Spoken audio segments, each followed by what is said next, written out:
자, 오늘 오전에 하나님 말씀은 열왕기상 18장. 자, 18장 전체가 이렇게 이야기의 한 구성을 다 이루기 때문에 제가 설교할 때는 거기를 다 이렇게 아우를 것인데 지금 시간 관계상 제가 18장 17절부터 24절까지를 받들어 읽겠습니다. 이제 엘리야와 바알의 선지자들 450명이 칼멜산에서 대결하는 그 결투의 장을 다루고 있는 그런 본문이에요.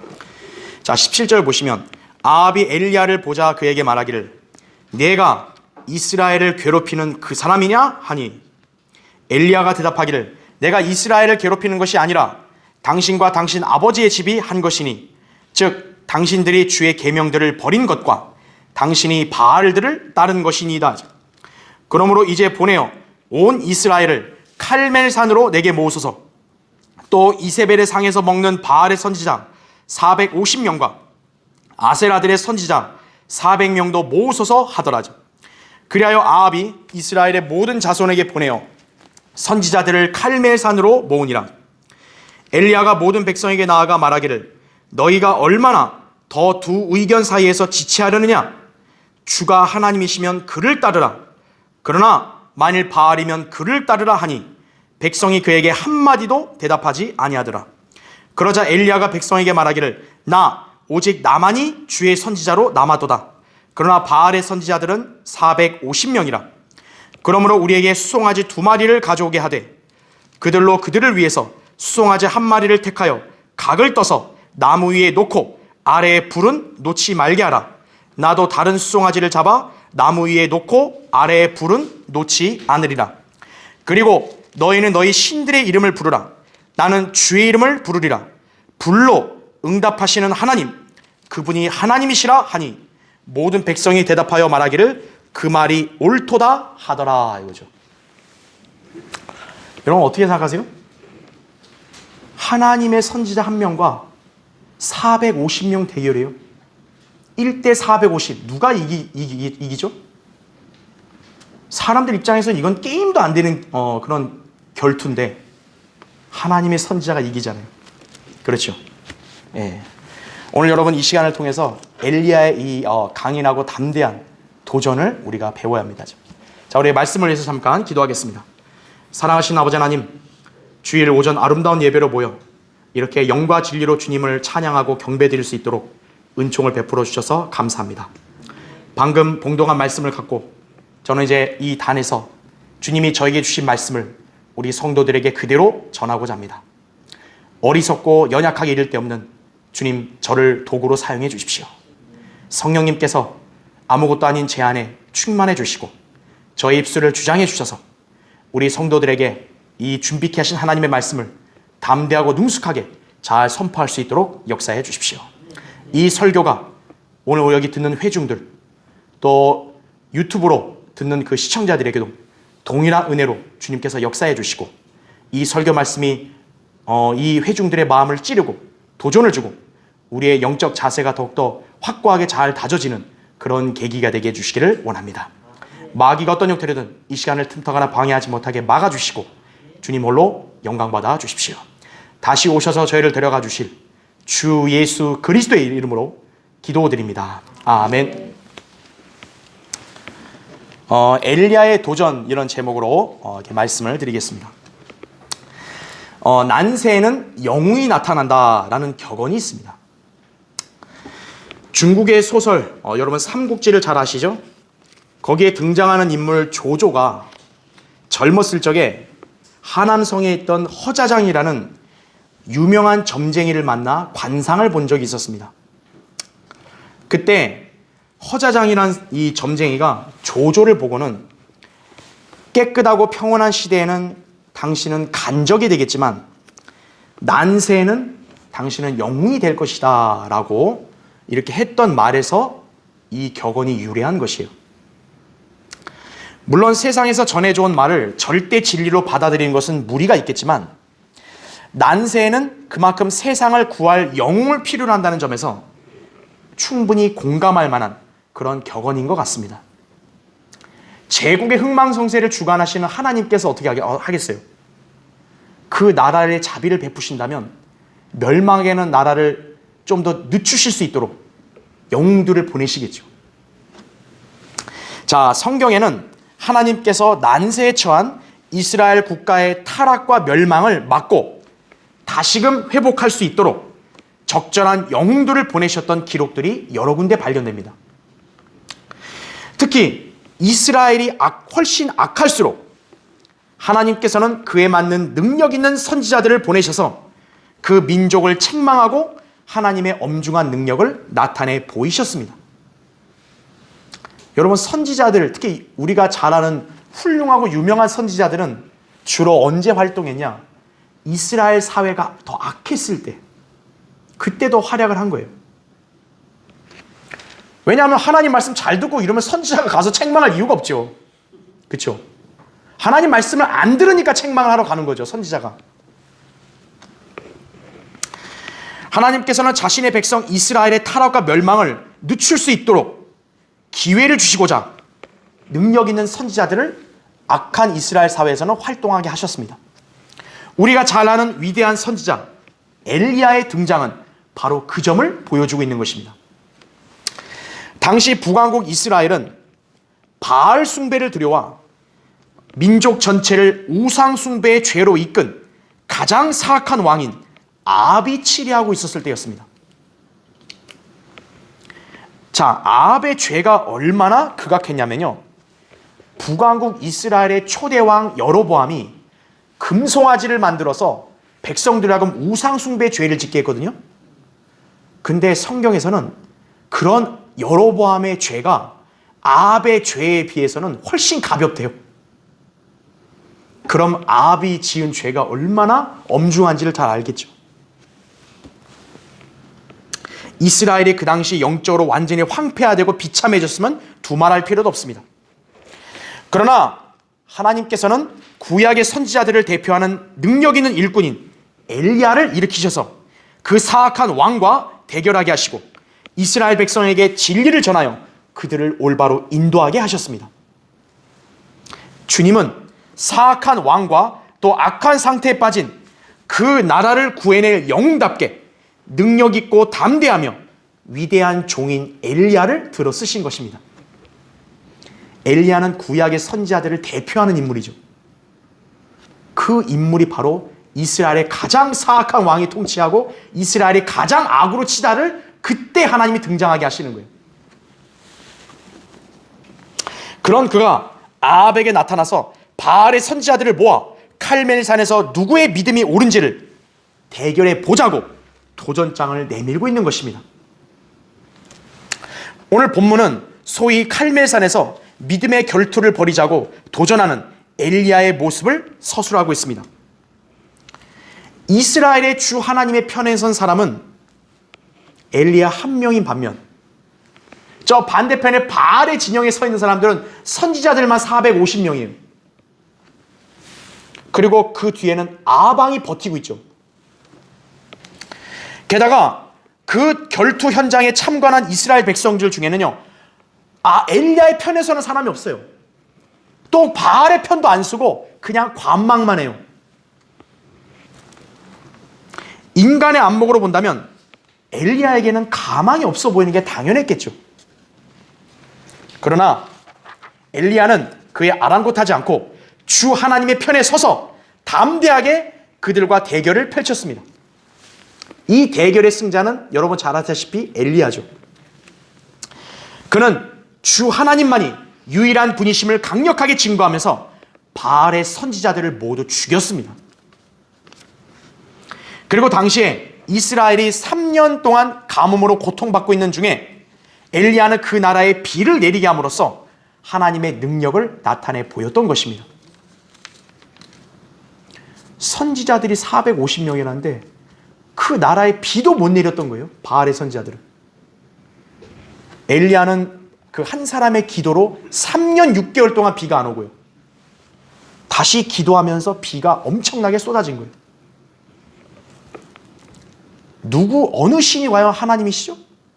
엘리야의 하나님이시죠. 자, 칼멜산에서의 믿음의 결투, 엘리야의 이 위대한 도전, 오늘날 우리 그리스도인들에게 시사하는 바가 무척 큽니다. 자금의 대한민국 현실은 굉장히 암울합니다. 정치, 경제, 사회의 전망이 극히 어둡고요. 특히 한국의 영적 실상은 저 무기력한 교회들, 변개된 성경, 비성경적 교리 등으로 인해서 전혀 이 나라를, 이 민족을 영적 파멸에서 구해내지 못하고 있습니다. 이런 때에 하나님께서는 진리를 알고 올바른 믿음을 지니고 그분을 섬기는 신실한 우리 그리스도인들을 남겨두신 것이, 여러분이 현대판의 칼멜산에서의 엘리야인 거예요.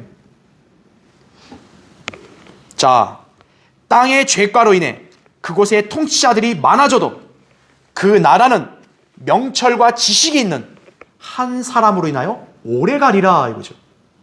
잠언 28장 2절 말씀이에요. 한 사람이 누굴까요? 대통령일까요? 아니면 뭐 유능한 장군일까요? 어떤 기업가일까요? 아니에요. 하나님을 두려워하고 또 하나님의 말씀대로 믿고 실행하는 신실한 성도들로 인해서 그 나라와 민족이 존망이 결정되는 거예요. 우리는 비록 현재 극소수의 무리에 불과하지만 엘리야의 담대한 믿음과 위대한 기도를 본으로 삼아 우리도 오직 주님만을 신뢰하면서 진리를 담대하게 외치고 믿음을 수호하며 이 땅에서 성경의 하나님을 나타내 보일 수 있어야 합니다. 우리는 모두 엘리야의 심정과 자세로 이 땅에서 주 하나님을 증거하며 그분을 드러낼 수 있어야 합니다. 이것이 우리가 성경대로 믿는 모임에 속한 이유입니다. 우리는 이 세상 또 형식적인 그런 교회들에 편성하려고 하지 말고 바른 성경 또 바른 신앙대로 주님을 섬기고 그분의 편에 서 있어야 합니다. 이 땅에서 하나님을 올바로 믿고 하나님 편에 선 사람들 거의 없어요. 최후의 보루는 우리 그리스도인들밖에 없어요. 여러분마저도 하나님 편에서 떠난다면 가망이 없죠. 우리는 칼멜산의 엘리야처럼 지금 하나님 편에 진리의 대열에 서 있는 것이에요. 따라서 우리는 하나님을 온전히 잘 섬겨야 한다. 여호수아 24장 15절에 여호수아가 얘기한 대로 너희가 섬길 자를 오늘날 너희가 택하라 이거예요. 그러나 나와 내 집은 주를 섬기리라 이거죠. 이것이 여러분의 결심과 고백이 되어야 할 것입니다. 자, 오늘 그 설교의 주제는 칼멜산에선 엘리야의 도전 자세를 본받으라 이거예요. 여러분은 세상의 위세가 두렵습니까? 이 신앙생활이 불안합니까? 그럼 오늘 칼멜산에서 보인 엘리야의 도전 자세를 여러분도 본받고 마음에 새기세요. 자, 첫 번째로 엘리야는 주저없이 아방 앞에서 자신을 나타내 보였습니다. 여러분 거기 14절 한번 보세요. 14절에 이게 이제 아방의 장관, 궁의 장관이 오바댜가 말하는 거예요. 그런데 이제 당신께서 말씀하시기를 가서 내 주에게 말하기를 보소서 엘리야가 여기 있나이다 하라 하시니 그리하면 그가 나를 죽이리다 하자 엘리야가 말하기를 내가 그 앞에 서서 섬기는 만군의 주께서 살아 계시거니와 내가 오늘 아합에게 나를 반드시 보이리라 하더라. 그러므로 오바댜가 아합을 만나러 가서 그에게 고하니 아합이 엘리야를 만나러 가니라. 아합이 엘리야를 보자 그에게 말하기를 내가 이스라엘을 괴롭히는 그 사람이냐 하니 엘리야가 대답하기를 내가 이스라엘 괴롭히는 것이 아니라 당신과 당신 아버지의 집이 한 것이니 즉 당신들이 주의 계명들을 버린 것과 당신이 바알들을 따른 것이니이다. 그러므로 이제 보내어 온 이스라엘을 칼멜산으로 내게 모으소서. 또 이세벨의 상에서 먹는 바알의 선지자 450명과 아세라들의 선지자 400명도 모으소서 하더라. 이렇게 말씀하죠. 당시 북왕국 이스라엘은 이 사악한 왕 아합의 치리로 인해 하나님께서는 엘리야를 보내셨고 엘리야는 주님께 기도함으로써 무려 3년 이상이나 비가 오지 않는 가뭄의 저주를 이스라엘 위에 내리게 했습니다. 여러분 대단하죠? 한 사람의 기도로 하나님께서 3년 6개월간 비가 오지 않게 한 거예요. 그 나라에. 야고보서 5장 17, 18절에 나옵니다. 국가가 3년 이상 가뭄에 시달려서 물도 제대로 마시지 못하는 그런 현실 속에 왕이 무슨 소용이 있죠?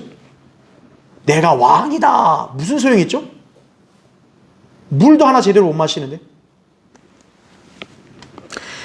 아합은 이 모든 고통의 원흉을 엘리야로 여긴 거예요. 이 모든 건 다 엘리야 때문이다. 아합 입장에서 얼마나 만나면 죽이고 싶겠어요, 이 자를. 그런데 엘리야가 그런 아합 앞에 나타난다? 이거는 자살행위죠. 그렇죠?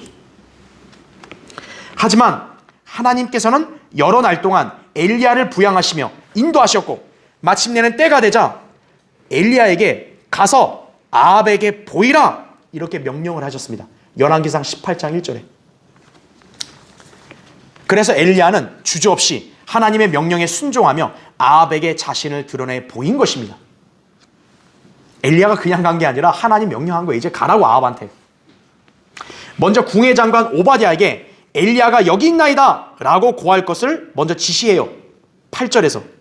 그런데 이 오바댜는 아합을 굉장히 두려워해가지고 머뭇거렸습니다.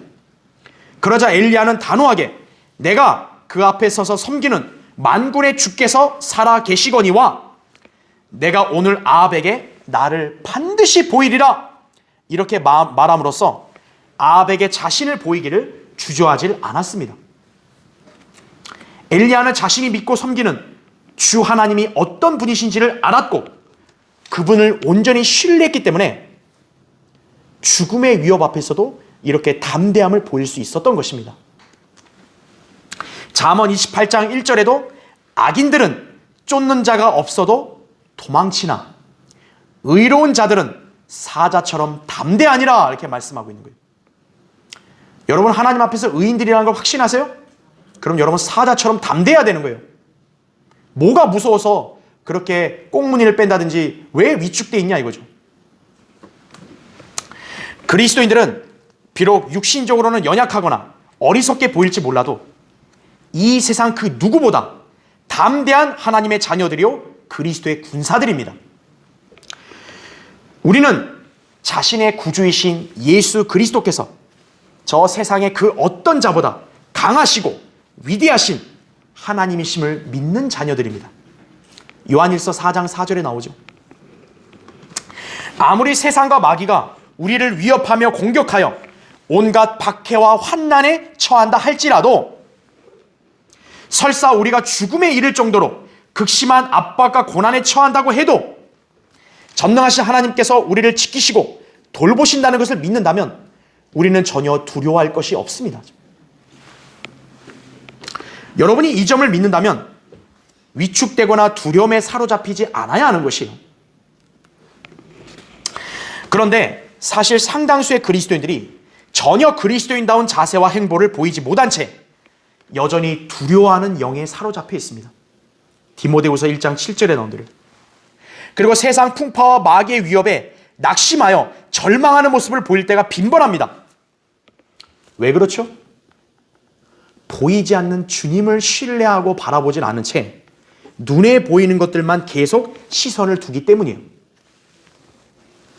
엘리야가 아합의 위협을 계속 받다면요, 어디 무서워서 그 앞에 가겠어요? 아무리 하나님 명령해도 그럼 저 죽으라는 거예요? 이렇게 항변해야 될 텐데 주저없이 가잖아요. 여러분도 주님을 온전히 신뢰해야죠. 눈에 보이는 것들에 시선을 두는 그런 모습을 보여서는 안 돼요. 주님은 말씀하죠. 강건하고 담대하라. 무서워 말고 낙심치 말라. 왜죠? 주 내 하나님이 내가 어디로 가든지 너와 함께함이라, 이렇게 말씀하셨기 때문에. 여호수아 1장 9절에. 저 굉장히 위험한 상황인데요, 그 가운데도 주님이 함께 계신다는 거예요. 여러분 안에 계신 여러분 안에는 주 하나님께서 내주하시죠. 그것을 기억하고 어떤 상황에 직면하든 늘 용기 있고 굳건하게 처신해야 합니다. 이를 위해서는 우리는 주 안에서 또 그의 힘의 능력 안에 거함으로써 강건해야 합니다. 에베소 6장 10절에 나온 그 말씀대로 해야 된다 이거죠. 자, 엘리야가 마침내 아합에게 자신을 나타내자 아합은 엘리야를 향해서 네가 이스라엘을 괴롭히는 그 사람이냐? 이렇게 뻔뻔하게 물어요. 과연 이스라엘이 엘리야 때문에 지금 그런 고통스러운 상황에 처한 걸까요? 자, 이것이 바로 세상이 우리 그리스도인들을 바라보는 관점입니다. 세상의 어떤 종교, 학문, 집단 이거에 대해서는 세상이 그렇게 적의를 보이지 않는데 예수 그리스도의 복음을 전하고 바른 성경을 전하고 성경적 진리를 선포함으로써 세상을 책망하는 우리 그리스도인들에 대해서는 세상이 참을 수 없는 거예요. 그냥 좋은 얘기하고 그냥 이렇게 지옥 간다는 얘기 좀 하지 말지. 왜 굳이 그런 얘기 해가지고 이렇게 사람 기분 상하게 하냐 이거죠. 그냥 좋은 게 좋은 거지 왜 성경이 잘못됐다고 그렇게 비평하냐? 왜 교회들이 잘못됐다고 그렇게 책망하냐 이거예요. 왜 이렇게 싸움을 일으키냐? 세상은 우리 성경대로 믿는 그리스도인들 때문에 이렇게 영적으로 더 오히려 혼란스럽다고 그렇게 오히려 뻔뻔하게 우리 탓을 하는 거예요. 바로 아합이 엘리야를 향해서 말한 것과 똑같은 거예요. 그래서 그리스도 안에서 경건하게 살고자 하는 성도들은 박해와 조롱과 미움을 받는 것입니다.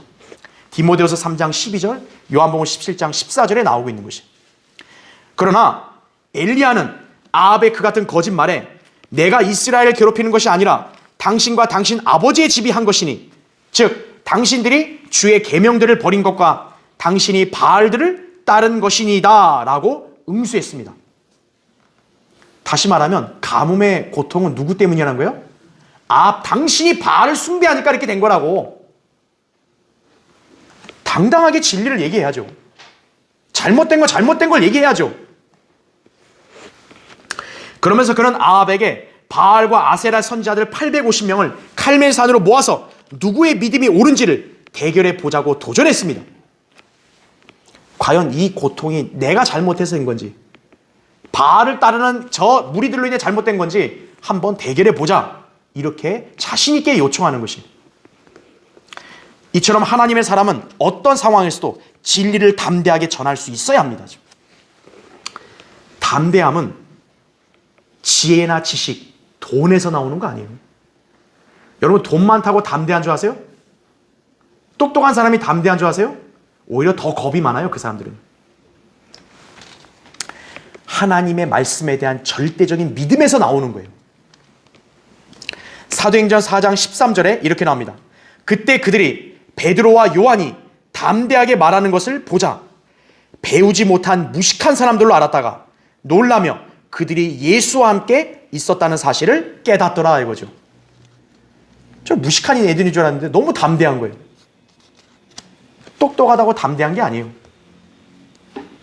당시 종교 지도자들이 사도들에게 더 이상 주님을 증거하지 못하도록 협박을 했지만 그들은 하나님 앞에서 너희에게 경청하는 것이 하나님께 경청하는 것보다 더 옳은 일인지 판단하라.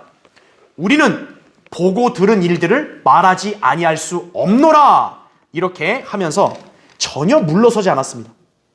사도행전 4장 19절 20절에 나온 대로. 자, 이와 같이 여러분도 외적인 조건을 생각하지 마시고 오직 하나님의 말씀을 온전히 신뢰하고 그분의 은혜 안에서 강건하게 되어서 엘리야처럼 담대한 자세를 늘 견지하는 하나님의 사람들이 되시길 바랍니다. 자, 칼멜산에선 엘리야의 도전 자세를 본받으라. 두 번째요, 주 하나님의 편에 온전히 선 사람은 엘리야 한 명뿐이었습니다. 아까 우리 21절부터 24절 다 읽었죠? 백성들은 그 안에서 갈팡질팡 지체만 하고 있고 하나님 편에 선 사람은 엘리야 한 명밖에 없어요. 칼멜산에 마침내 엘리야와 바알의 선지자 450명이 모여 믿음의 결투가 벌어지는데 명색이 하나님의 택함 받은 백성인 이스라엘이 엘리야와 함께 주 하나님의 편에 서려는 그런 사람들이 없다는 것은 너무나 개탄스러운 현실이에요. 이스라엘은 하나님의 백성 아니에요. 하나님의 백성이 하나님과 바알 사이를 선택을 못해요. 이런 우스운 일이 어디 있나요? 하나님을 온전히 믿고 따르는 사람들이 정말 아무도 없는 것인가 이거예요. 자, 먼저 아합의 궁예 장관 오바댜를 볼게요. 오바댜는 주 하나님을 크게 두려워해서 아합과 이세벨이 그 선지자들을 다 죽여버리려고 했을 때요, 오히려 이들을 몰래 숨겨주고 먹을 거와 마실 거도 제공해준 의로운 인물이에요. 자, 그의 이런 행동은 분명히 하나님을 두려워하고 경외했기 때문에 가능했을 것입니다. 하지만 그의 문제가 뭐였을까요? 그는 하나님의 사람들을 대적하고 죽이는 자가 자기 왕인 걸 알면 마땅히 그와 멀어지고 떠나야 되는데, 그러지 않고 오히려 그 옆에 계속 같이 있었다는 게 문제죠. 그는 진정으로 하나님의 편에 선 사람이 아니었습니다. 오바댜는 두려워하는 대상이 둘이었어요. 하나님, 아합. 또 사랑하는 대상도 둘이에요. 하나님, 그 다음에 아합의 궁의 장관 자리. 자, 오늘날 하나님을 믿는다고 하면서 세상과도 어울려서 함께 살기 원하는 그리스도인들이 바로 이 오바댜의 부류와 같은 사람들인 거예요.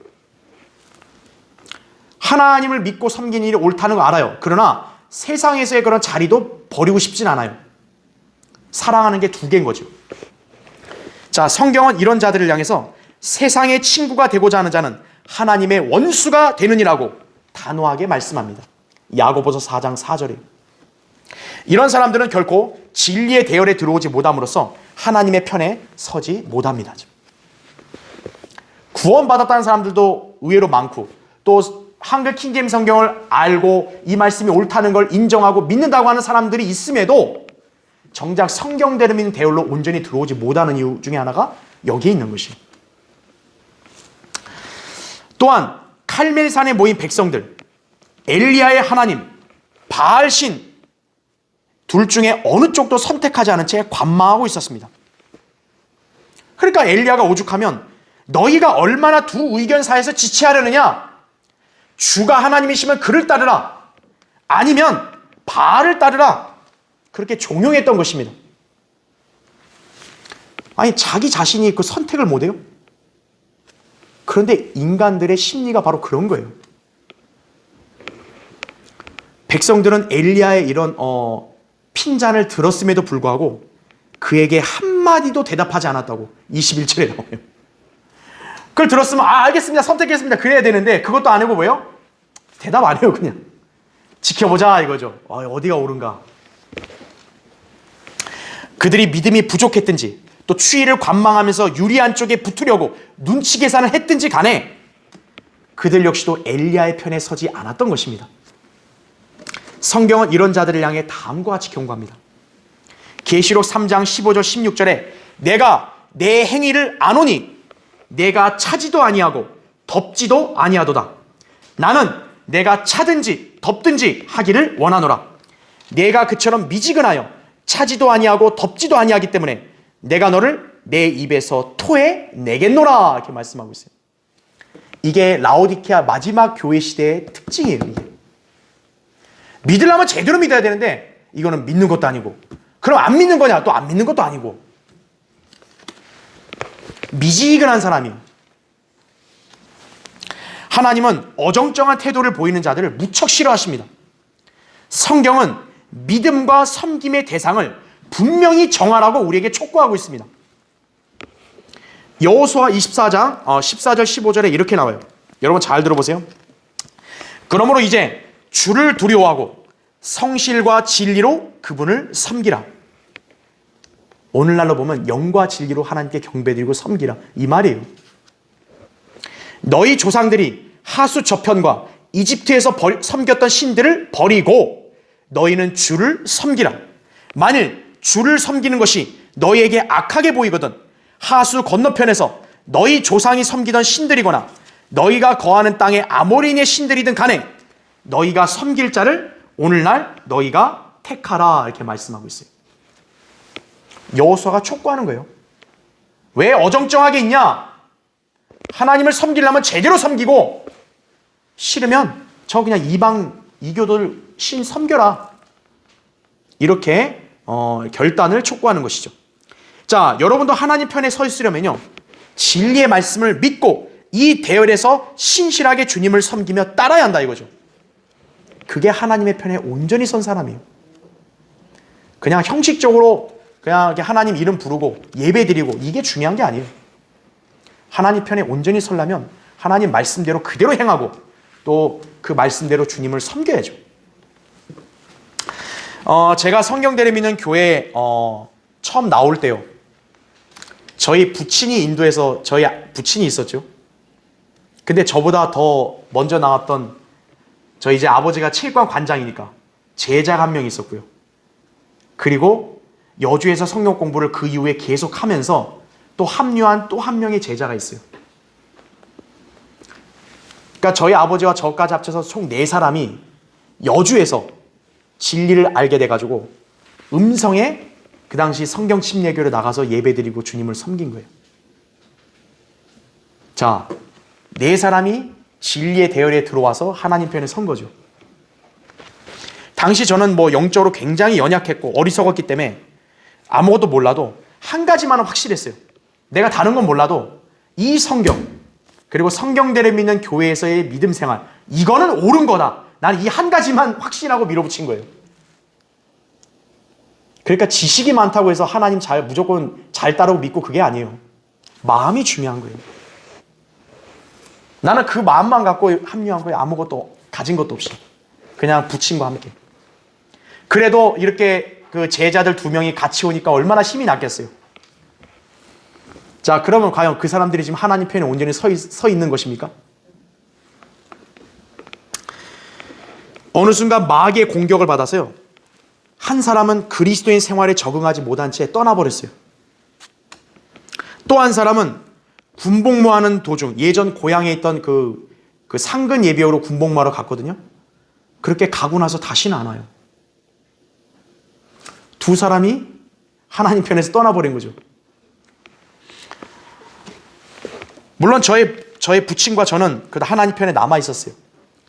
그러나 저의 부친도 어느 순간 영적 분별력을 상실하고 마귀의 세력들에 굴복한 나머지 진리의 편에서 떠나고 말았습니다.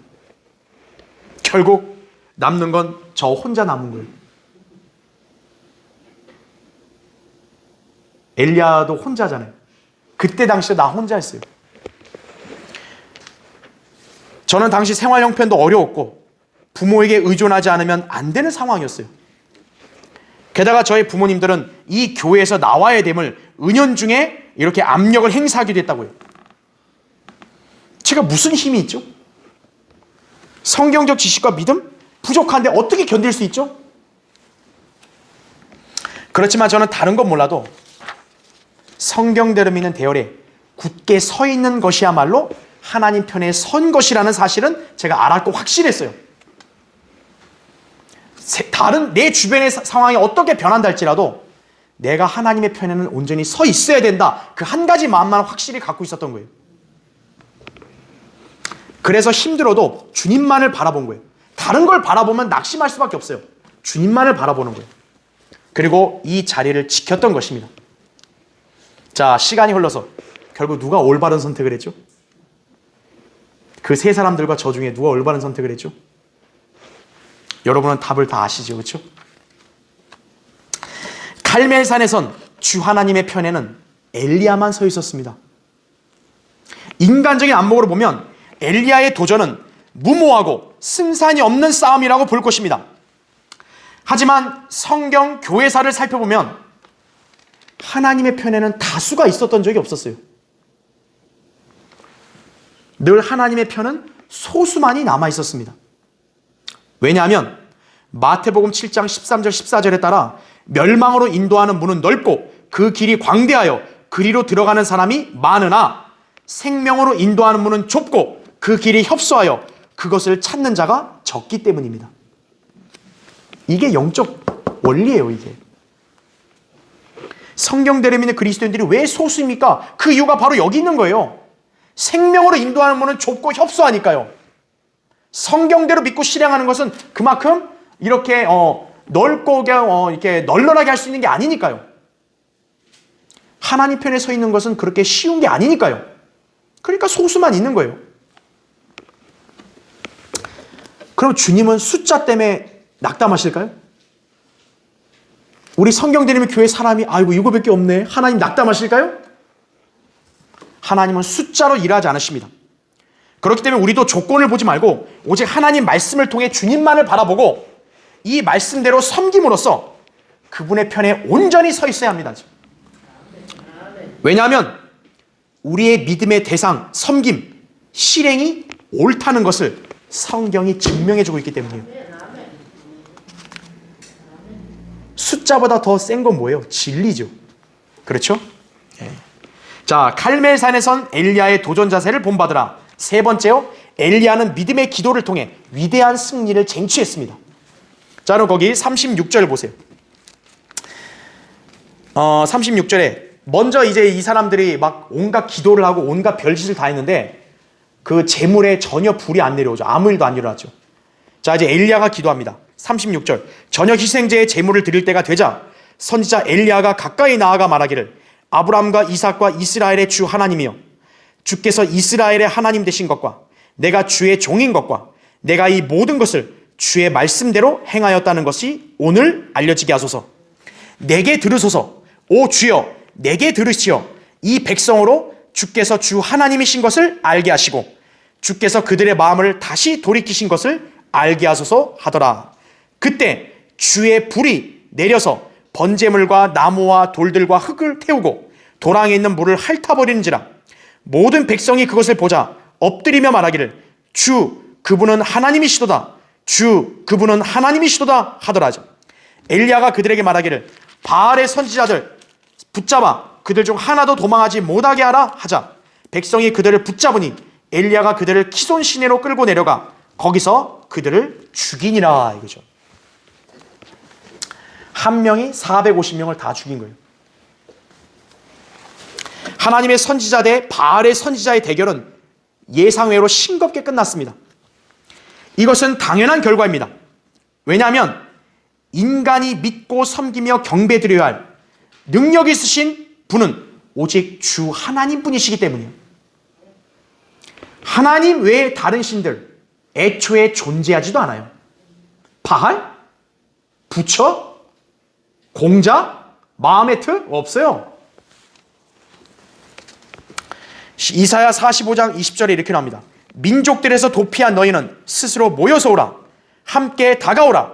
그들은 지식이 없어서 자기들의 새긴 형상의 나무를 세우고 구원하지도 못하는 신에게 기도하는도다 이거죠. 이게 종교인들의 실상이에요. 기도를 해요. 어쩌면 우리보다 더 열심히 기도해요. 근데 그 기도를 하는 대상이 가짜예요. 헛것이고. 이사야 45장 21절에도 나 외에 다른 하나님이 없나니 공의로운 하나님 곧 구주가 나 외에는 없느니라 이렇게 말씀합니다. 성경의 하나님을 향한 엘리야의 믿음의 기도는 바알을 숭배하는 종교인들의 기도 자세와는 차원이 달랐습니다. 바알 선지자들은 온갖 발광을 하면서 자기 신들에게 부르짖었어요. 아무 응답이 없어요. 엘리야가 조롱해요. 니네 신들 잠자니? 그러자 그들은 마침내 몸에 상처를 내고 피를 흘리는 자해까지 하면서 자기 신들에게 기도합니다.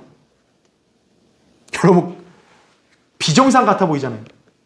근데 그렇게 하는 거예요. 종교인들은. 이런 바알 숭배 사상은 오늘날 로마 카톨릭 신앙의 기원이 된 거예요. 여러분 거기 아까 그 27절 한번 보세요. 27절에 정오가 되자 이렇게 하면서 엘리야가 조롱했잖아요. 그렇죠? 그러면서 28절에 그들이 어떻게 해요? 크게 부르짖고 그들의 방식대로 칼과 단창들로 몸에 상처를 낸다 그랬죠. 자해를 하는 거예요. 자기 몸에. 왜? 자기 몸을 이렇게까지 학대하면 신이 이 정성을 알아줄 거라는 그런 착각에서 나온 거죠.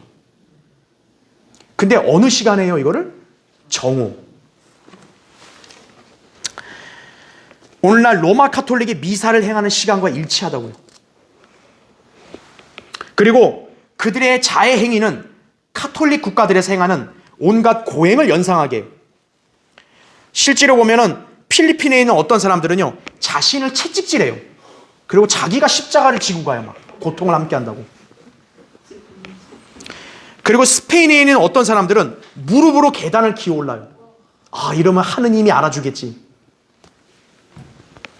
또 그 외에도 자기 신체를 해쳐서 그걸로 죗값을 지불한다는 그런 엉뚱한 생각을 갖는 그런 종교인들이 많다고요. 그러한 종교인들이 모인 국가들이 공교롭게 다 가톨릭 국가들이에요. 로마 가톨릭은 이교도 바알 숭배 사상에서 유입된 거예요. 그런데 이런 사상이 소위 기독교에서도 유입되어서 수많은 교회들도 온갖 정성, 노력으로 하나님을 감동시키고자 무진 애를 쓰고 있습니다. 그래서 나온 것이 새벽 예배, 금요철야, 작정 금식 기도 같이 자기 몸을 고되게 하는 그런 종교 생활을 그렇게 고집하는 거예요. 이렇게까지 했는데 하나님이 날 안 알아주면 섭섭하죠. 그렇죠? 이것이 바로 그들이 자신들의 하나님을 믿고 그분께 부르짖는 방식입니다. 하지만 그들이 몰랐던 점이 하나가 있어요. 그게 뭐냐면 하나님의 말씀을 귀히 여기지 않는 사람들은 하나님께서 그 자들의 기도도 가증하게 여기신다는 것을 그들은 몰랐던 거예요. 잠언 28장 9절에 나옵니다. 율법을 듣는 데서 귀를 돌이키는 자는 그의 기도마저도 가증한 것이 되리라 이거죠.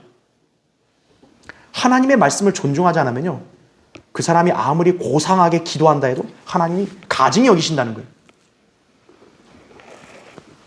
이 나라 교회들을 보세요. 자기들이 들고 있는 성경이 변개되고 훼손되었다는 사실에는 관심도 없잖아요. 하나님 말씀을 소중히 여기는 그런 뉘앙스도 없다고요. 성경이 좀 틀리면 어때요? 이런 거죠. 그런 사람들이 하나님의 말씀의 권위에 순종하겠습니까?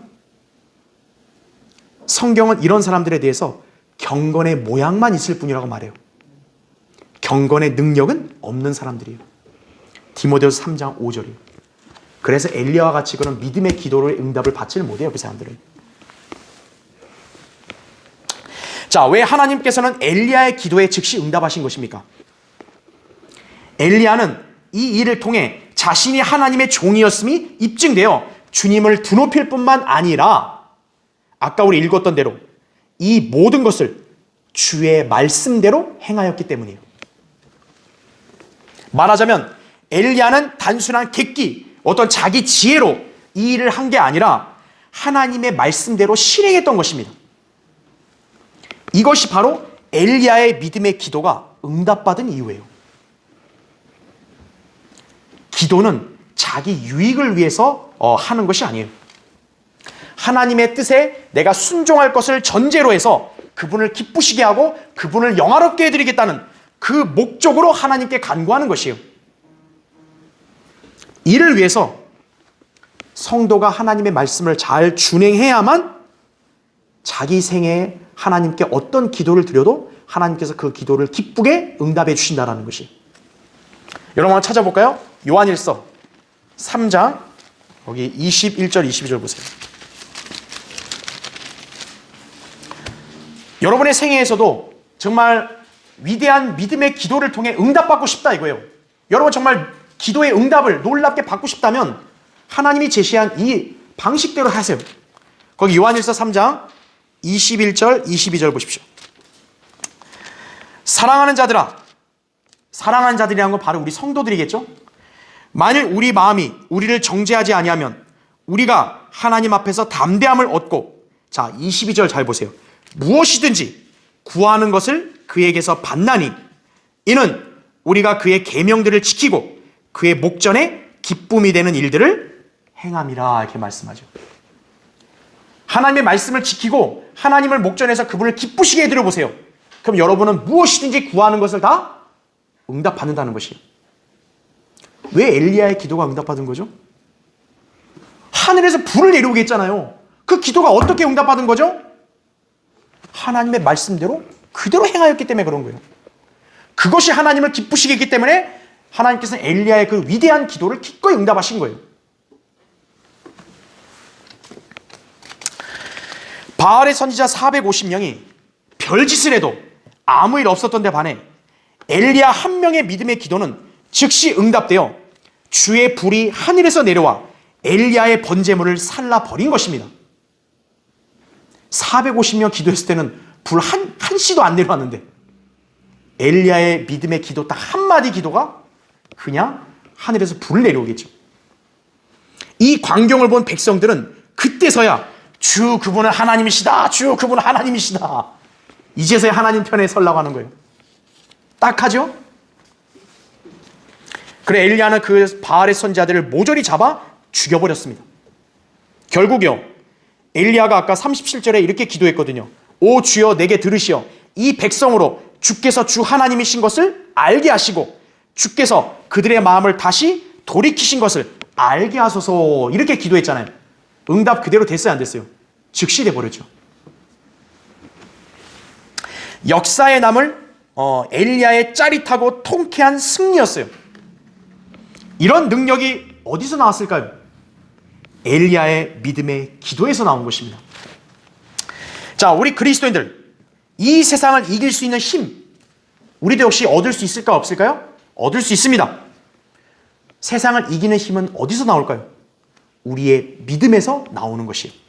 여러분 거기 요한일서 펴져 있죠? 거기 5장 4절을 보세요. 요한일서 5장 4절에 이는 하나님께로부터 태어난 자는 누구든지 세상을 이기기 때문이라.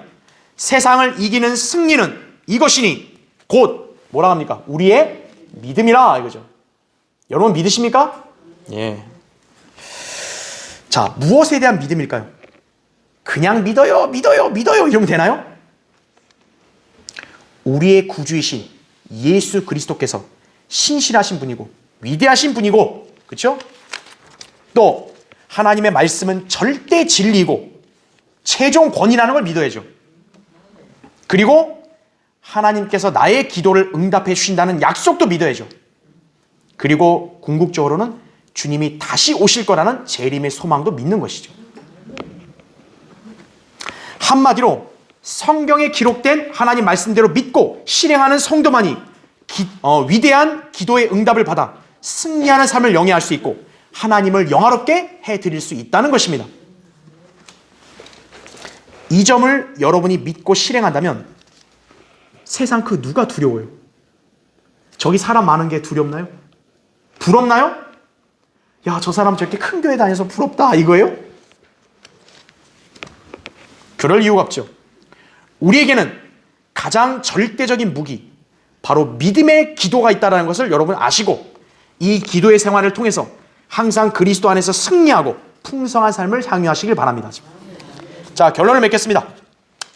피터 락만 목사님이 생전에 존경했던 멘토 중에 한 명이 누구냐? J.M. 프랭크 노리스 목사님이에요. 엄청 훌륭하신 분입니다.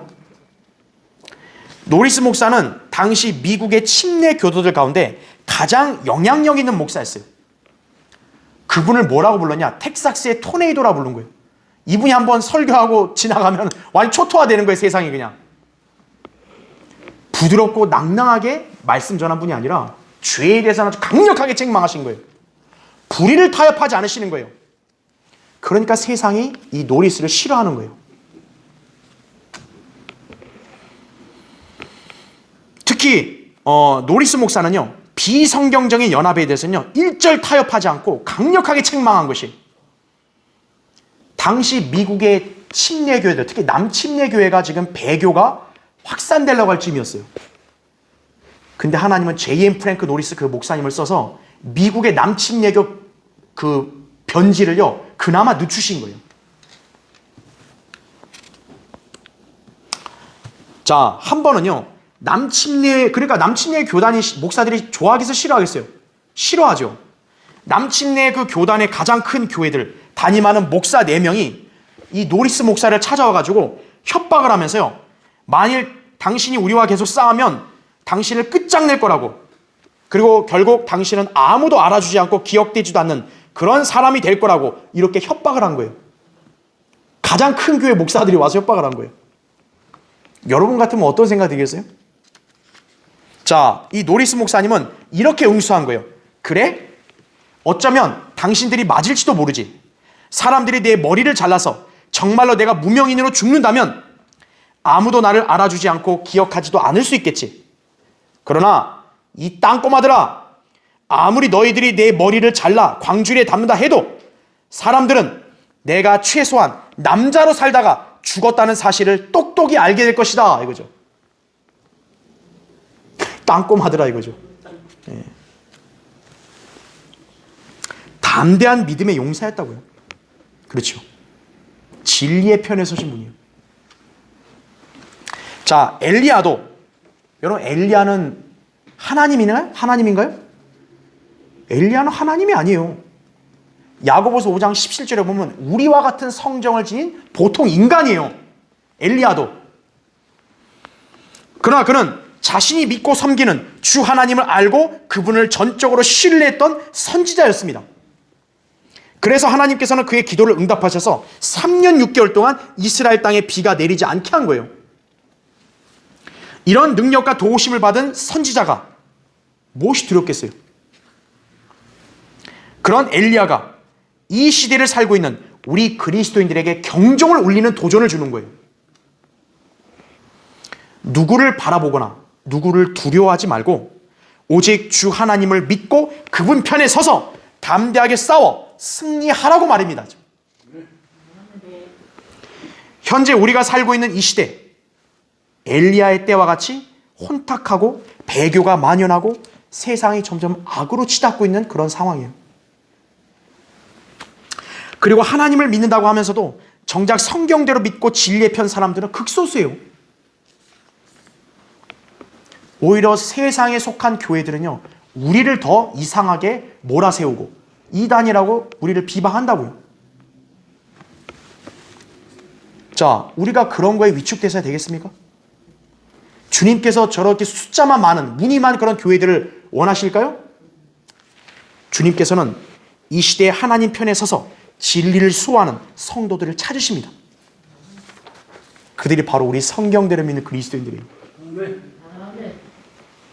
여러분이 영적으로 불모지 같은 이 땅에서 바른 성경을 알고 이 성경대로 믿고 실행하는 교회에서 주님을 섬기고 있다는 건 우연이 아니에요.